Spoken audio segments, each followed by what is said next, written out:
Ini adalah Toyota Hiace yang baru. Dan buat kalian yang sering banget kemana-mana naik travel, atau kalian yang sering naik jemputan VIP gitu, pasti kalian familiar banget sama nama Toyota Hiace.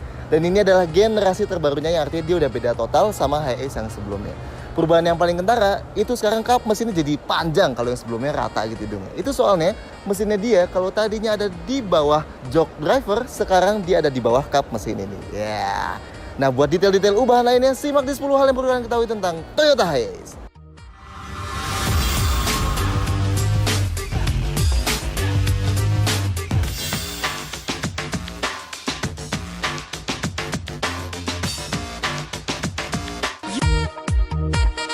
Sampai video ini diupload, Toyota belum membeberkan detail apapun soal Hiace baru ini. Selain namanya yang mereka sebut Hiace Premio. So, meskipun beberapa bilang bakal di atas 500 jutaan, tapi belum ada harga fix ya. Belum ada kejelasan varian, apakah mesin yang dipakai bakal sama kayak ini, atau detail lainnya apapun. Bahkan data di websitenya pun belum mencantumkan si Hiace baru ini. Masih Hiace yang lama. Jadi, review kali ini lebih membahas mobilnya dari yang kita lihat di sini ya. 1. Dimensi super panjang. Kalau dulu varian Hiace Commuter aja udah panjang dengan panjang total 5,38 meter, yang versi long high roof baru ini jauh lebih panjang lagi. Nyaris 6 meter panjangnya, tepatnya 5,91 meter. Gila, sadis banget panjangnya. Naik sekitar 53 cm dibanding sebelumnya. Sebagai gambaran, panjang Alphard dan Vellfire yang kalian sering banget lihat di jalan itu nggak nyampe 5 meter loh. So ya, beda panjangnya sama Alphard nyaris 1 meter nih. Harus kalian ingat, bodi Hiace ini nggak dibuat dari karoseri, tapi ini full fresh langsung semua bagian dari pabrik Toyota. So, udah pasti lebih rigid, lebih nyaman, lebih mewah, dan emang dari awal didesain buat menopang dimensi raksasanya ini. Yang keren juga, wheelbase alias jarak roda depan ke belakang Hiace Premio ini lebih panjang sekitar 700 mm dibanding Hiace sebelumnya. Dan ini juga jauh lebih panjang dibanding elf minibus manapun, bahkan yang long wheelbase. Gila, gede banget. Oh, kalau dibanding sama Sprinternya Mercy yang paling pendek, versi A2, panjangnya sama nih. Tapi, bahkan wheelbase-nya masih lebih panjang ini dibanding si Sprinter A2 itu. Tapi soal tingginya, ya jauh lebih tinggi si Sprinter lah ya. 2. Mesin pindah ke depan. Salah satu faktor yang membuat Hiace ini jauh lebih panjang adalah posisi mesinnya. Kalau dulunya di bawah jok driver, sekarang pindah ke depan firewall, yang ngebuat Hiace Premio ini punya bentuk semi bonet di depan, kayak mobil-mobil lebih normal. Keuntungannya, jelas dari segi keselamatan ini jauh lebih aman buat driver dan penumpang depan ketika terjadi kecelakaan. Tapi dari segi kenyamanan, bakal lebih berasa lagi karena mesin di depan ini sangat-sangat mengurangi berisiknya bunyi mesin diesel dari Hiace ini, mengurangi getaran, nurunin pusat gravitasi mobilnya yang membuatnya jadi lebih stabil di kecepatan tinggi, ngasih posisi duduk lebih ergonomis ke driver dan penumpang depan, sampai ngasih ruang kaki yang lebih luas buat penumpang belakang di baris terdepan.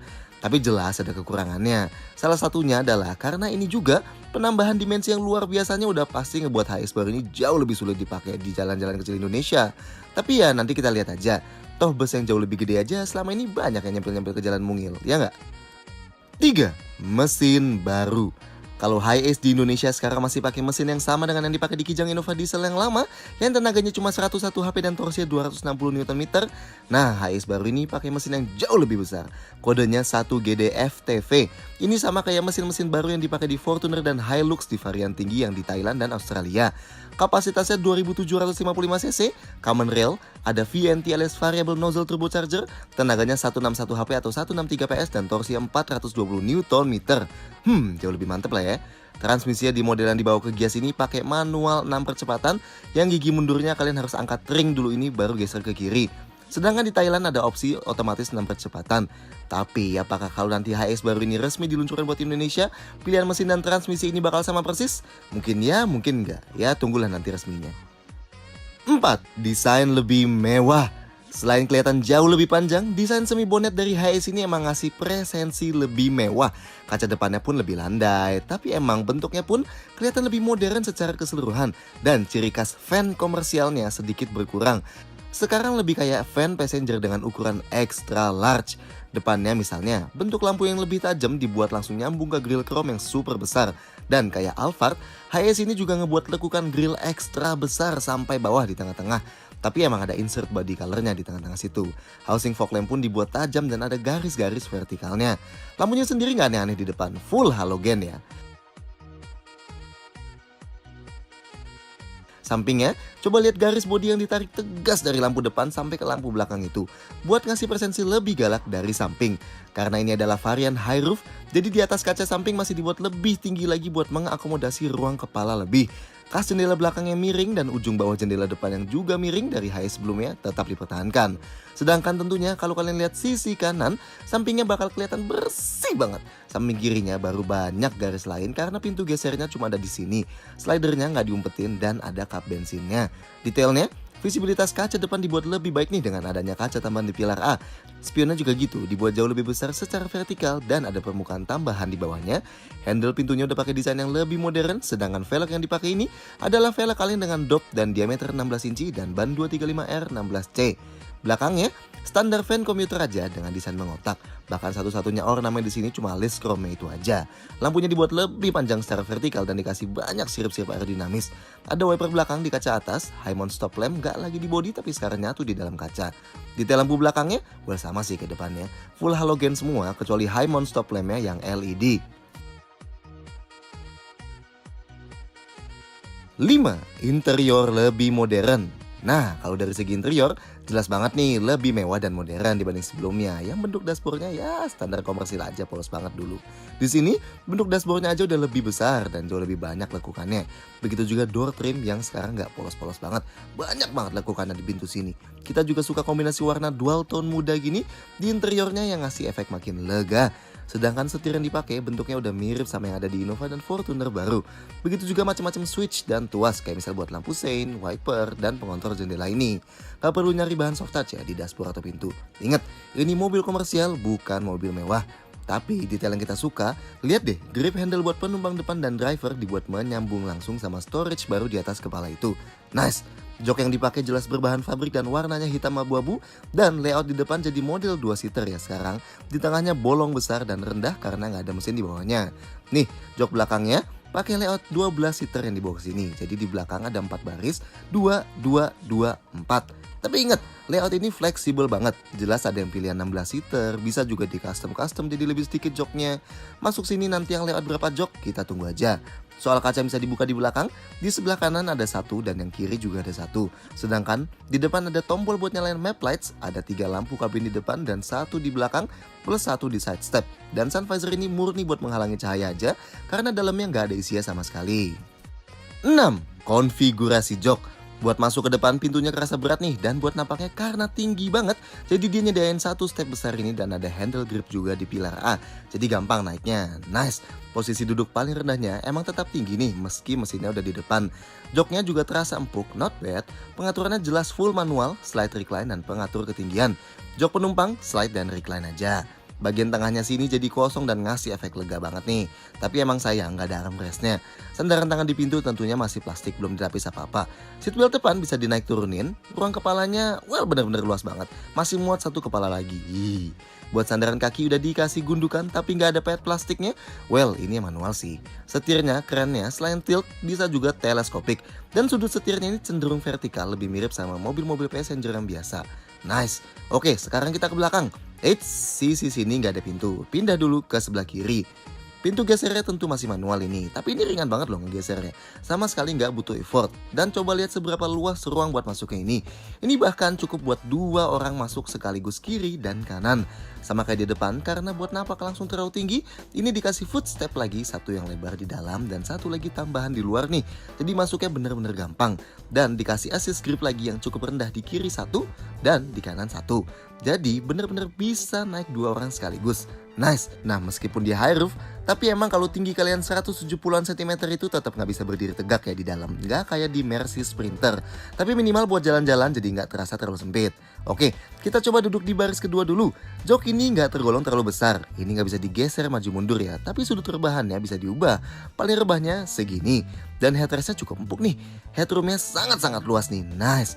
Ruang kaki masih tergolong luas dan karena nggak ada mesin di depan kita, jadi kaki bisa masuk ke kolong dengan santai. Nice. Dan lihat nih, semua jok dapat seat belt 3 titik loh. Yeah.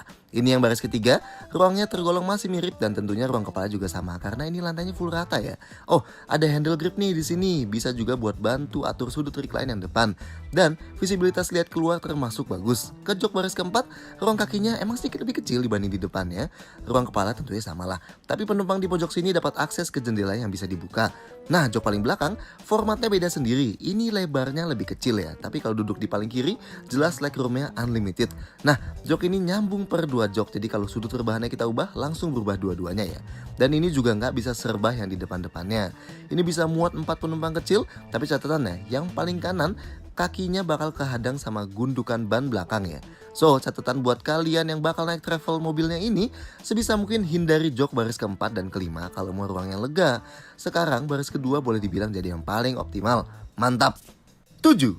Bagasi dan storage. Nah, bagasinya jangan lupa karena pintunya raksasa, jadi sedikit menjauh pas buka ya, daripada kalian ketabok pas buka pintu. Oh, dan pas kita buka ini cukup diangkat sedikit dan pegasnya bakal bantu dia ngangkat sendiri loh sampai full. Nice, bibirnya jelas sangat-sangat mengotak dan luar biasa tinggi dengan lantai yang sangat rendah. Tapi kalau semua jok lagi dipakein gini, emang sisa ruangnya sangat sedikit. Tapi jok paling belakang ini bisa dilipat kok. Nih, instruksinya ada di sebelah kanan sini. Kita kasih tahu caranya. Pertama, copot headrestnya. Kedua, lipat sandarannya pakai tuas di ujung. 3, pakai tuas warna merah di bawah ini buat angkat joknya. Nah, ini lumayan berat nih. Selanjutnya, lipat bagian kaki besi panjang ini. Dan terakhir, ambil strapnya buat digantung ke atas. Sama yang kiri juga. Oh, dan kalau kalian lihat, strap ini juga ada dudukannya langsung loh di joknya.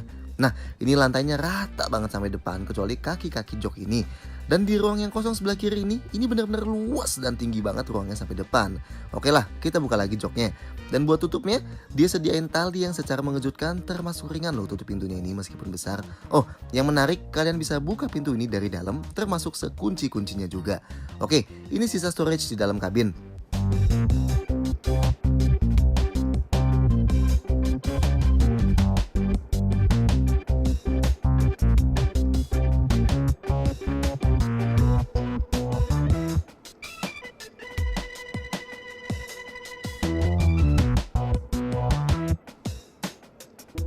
8. Fitur sewajarnya aja.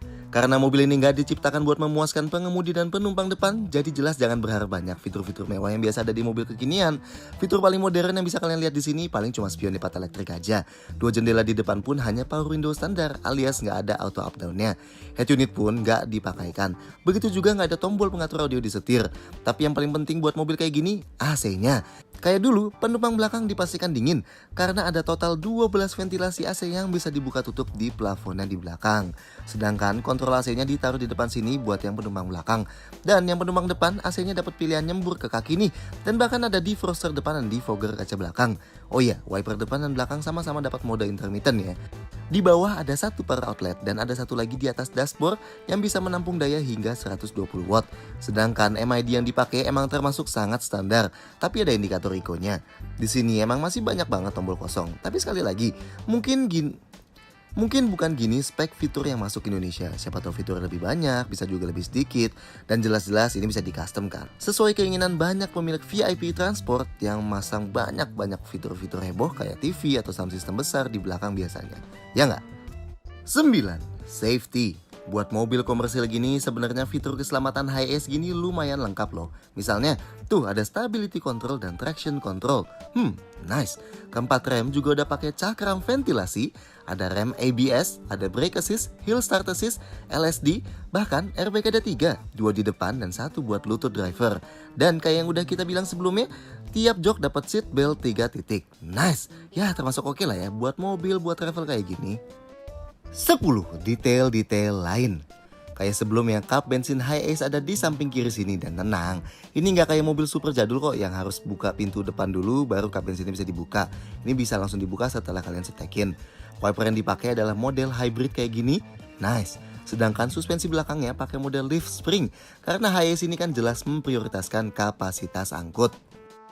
So, gimana menurut kalian soal Toyota Hiace ini? Silahkan sampaikan komentar kalian di bawah, klik like, dan jangan lupa subscribe ke channel YouTube Car Indonesia supaya nggak ketinggalan video-video gini lainnya.